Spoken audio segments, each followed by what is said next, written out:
Good. All right, guys. We talked before about Devin Tompkins and the jump he's made. Where exactly is he working for you, and how close is he to really pushing to be a role player after? Yeah, we're messing with him a little bit at several positions. He's worked mostly 3 technique and then some of the field end for us here. Yeah, he's doing some good things. You know, playing inside for him is a little new.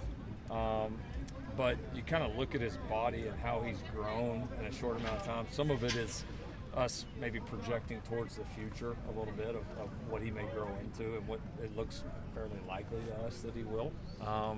He's probably more comfortable like today playing out on the edge, but obviously we're playing the long game here a little bit. So he's going to get a look at 3 and at the end here throughout the spring. He's doing some good things. He's learning.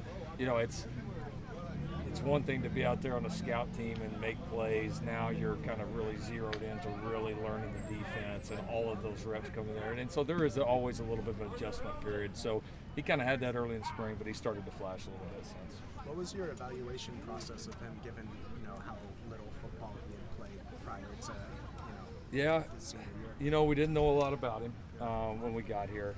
We got a chance to see him. We liked the length. We thought he was talented but very raw on film. And honestly, we had some reservations given just how little we knew about him, but the position he played and the fact that he had some length and we thought some ability and was a really good kid, we just felt like we couldn't pass up a D lineman at that point, honestly. And I'm glad we didn't. I mean, we made the right decision, and he's still kind of very early on in the stages of what he can be here, but he excited a lot of people around here with his progress in the fall, and I do think the kid's got a really bright future. I know you've talked about the potential uniqueness of Relik's role even since last year. How much more have you been able to maybe put on his plate in terms of doing different stuff coming into this spring? We've definitely been able to do more. He has a much better base understanding of the entire offense and how that functions, and so we're using this spring to move him around some, to experiment some and try to get a full idea of what he really can handle. And he's done a nice job of that. It's that's you got to give a lot of credit to some of these guys that do so much on a Saturday afternoon or on a Sunday afternoon, because like everybody sees the skill set, but they don't realize like mentally what that takes. Like to play multiple positions and play them well is so tough mentally, and that's why there's not many guys can do it, because the physical and mental skills combined, that just doesn't exist very often. And so we've been pushing him mentally. He's done a good job responding. We're putting him in some different positions, and he's learning, but also he has a natural athleticism and explosion that makes him a fit a lot of places. How much does the depth of that running back room now kind of help you be more confident in putting him elsewhere? It certainly does. Yeah, it certainly does. That room's been a real bright spot here in camp. I've been impressed with the older guys in that room that a little bit more kind of known. Certainly their skill set are improving, and then been really impressed with the 2 young guys. They every day those guys kind of show up and make some big plays. So yeah, with having 5 guys back there that we're pretty excited about, it's allowed us to move Relik around, and we'll evaluate it. We're just trying to put a lot on tape, expose these guys to a lot, and then we'll start to narrow it down as we get closer to fall. How do you feel about depth at tight end right now? Right now, today, not good.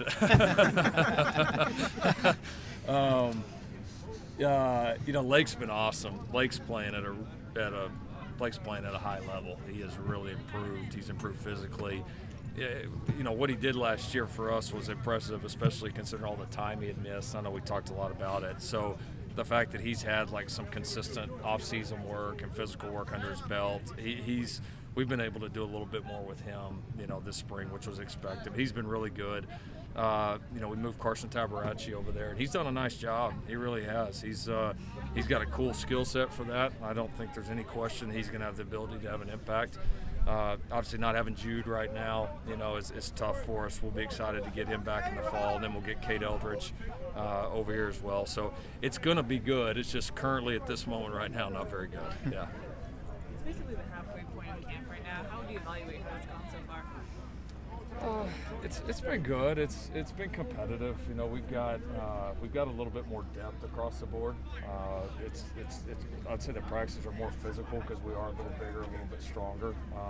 We've got a few too many guys nicked up right now. That's probably been maybe the biggest disappointment. And I mean, fortunately, it hasn't been anything overly serious. But at the same time, we've got too many guys missing time, and so we need those guys to. We need to get a little healthier here in the second half of camp so that we can practice the way that we want to. Last night you said you're now a Trojan professionally as well as personally. When you took over, there were some things that made you mad. Are there same things going on here today that make you mad personally? I can go a lot of different directions with that one.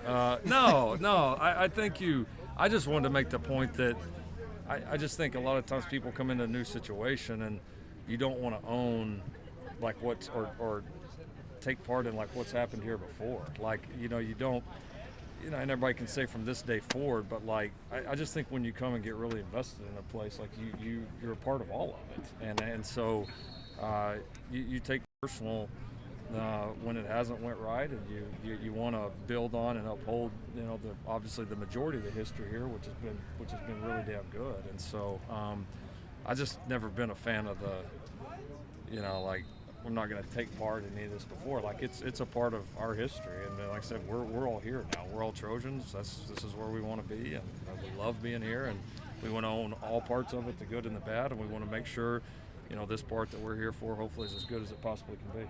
Let's do one more. The value of adding Greg Brown to the staff. What exactly is he doing? How is he impacting? How is he involved? Yeah, he's doing, I would say, very similar to kind of what Will Harriger did for us offensively last year. He's going to be in that senior analyst role.